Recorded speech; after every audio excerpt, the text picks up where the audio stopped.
සුබ දවසක් මගේ යාළුවෝ සියලු දෙනාටම. ඉතින් අදත් ඔයාලට ගෙනාවේ ESBM ප්‍රෝග්‍රෑම් එකේ අලුත්ම වීඩියෝ එක. ඉතින් අද ෆයිනල් එක්සෑම් වල එලිජිබල් වෙලා ඇති සබ්ජෙක්ට්. ඉතින් අපි එලිජිබල් වෙලා තියෙන්නේ කොහමද? කොහමද ඒක බලාගන්නේ අපි? එලිජිබල් වලින් මොනවද අදහස් කරන්න කියන එක අපි අද කතා කරනවා. මොකද්ද මේකේ වෙන්නේ? ඒ ප්‍රොසෙස් එක මම ඔයාලට කියලා දෙනවා.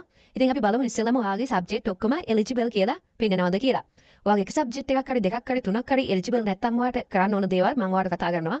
හරි දැන් ඔයාලට බලා ගන්න පුළුවන්. ඔයාලට ඒක බලා ගන්න නම් ඔයා Google Chrome එකේ ousl.lk කියලා සර්ච් කරලා බලන්න. ඊට පස්සේ ඔයාලට බලා ගන්න පුළුවන් මම link එක description එකේ දානවා. ඒ ඔයාලට link එක හරහා යන්න පුළුවන්. ඔයාලට කරන්න තියෙන්නේ මෙන්න මෙතනට ඇවිල්ලා මෙන්න මෙතන තියෙනවා my OUS කියලා එකක්. මෙන්න මෙතන එකපාරක් ඔයා ටච් කරගන්න.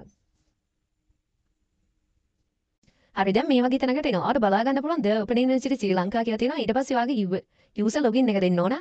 ඉතින් ඔයාලට හොඳටම පේනවා ඇති මෙතන මම zoom කරලා පෙන්නන්නම්. username එකයි password එකයි. ඔයාගේ username එකට සකුරෙන් පටන් ගන්න අංකයක් ඇති වගේ campus book එකක් දීලා ඇති. ඒ පොතේ ඇති.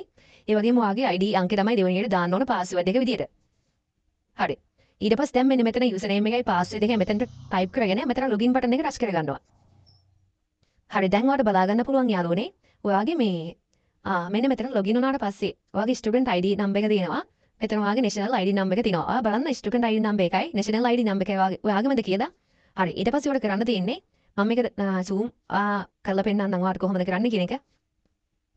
හරි දැන් ඔයාලට බලා ගන්න පුළුවන් site එකේ මෙන්න මෙතනට බලා ගන්න පුළුවන් personal information කියලා එකක් තියෙනවා මෙතන.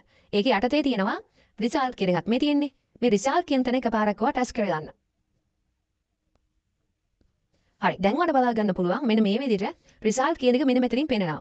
අර දෙකේ යටතේ තියෙනවා registration number එක පෙන්නනවා වගේ ඊට පස්සේ program එක පෙන්නනවා ඊට පස්සේ ඔයගේ center එක පෙන්නනවා ඊට පස්සේ academic year එක පෙන්නනවා ඊට පස්සේ ඔයාලා බලා ගන්න පුළුවන් medium එක සිංහල කියලා පෙන්නනවා. හරිද? මේ ටික ඔයාලට මේ විදිහට තියෙනවා නම් ඊට පස්සේ ඔයාලා මෙන්න මෙතන මම zoom out කරලා පෙන්නන්නම්.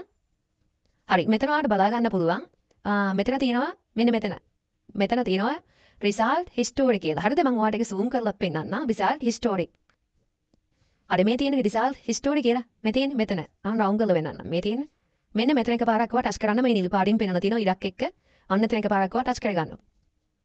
හරි දැන් ඔයාලට බලා ගන්න පුළුවන් මෙන්න මෙතන ආවට පස්සේ result summary කියලා එකක් තියෙනවා. මේ තියෙන මෙතන result summary කියලා එකක් තියෙනවා. ඒ වගේම මෙතන course code එක තියෙනවා. course name එක තියෙනවා. ඔයාලට මෙතනින් බලා ගන්න පුළුවන්. ඊට පස්සේ මෙන්න මෙතනට මේ පැත්තට ආවට පස්සේ බලා ගන්න පුළුවන් last year එක program status කියලා. මෙන්න මේ program status එකේ තමයි තියෙන්නේ ඔයාගේ subject වල eligible එක. මේ තියෙන්නේ eligible කියලා. ඉතින් මෙන්න මේ eligible නම් මේ subject ඔක්කොම ඔයාට exam final exam එකේ ඔක්කොම subject වල exam එක ලියන්න පුළුවන්. ඔයාගේ මෙතන එකක් හරි eligible නැත්තම් ඔයාට ඊළඟ අවුරුද්දේ පුළුවන් මේ exam එක ලියන්න. ඊට පස්සේ ඔයාට faculty එකක් ඒ කියන්නේ ඔයාට campus එකකට යන්න පුළුවන්. ඒ කියන්නේ campus එකේ මේ management degree එකට යන්න පුළුවන්. හරි. ඉතින් ඔයාට පුළුවන් ඊට පස්සේ දැන් ඔයාගේ ඔක්කොම subject eligible නම් ඔයාට මේ final exam එකේ ඔක්කොම subject එක ලියන්න පුළුවන්.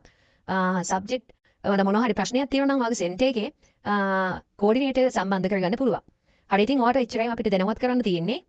නොදන්න කෙනෙක්ට මේ වීඩියෝ එක share කරන්න බලන්න.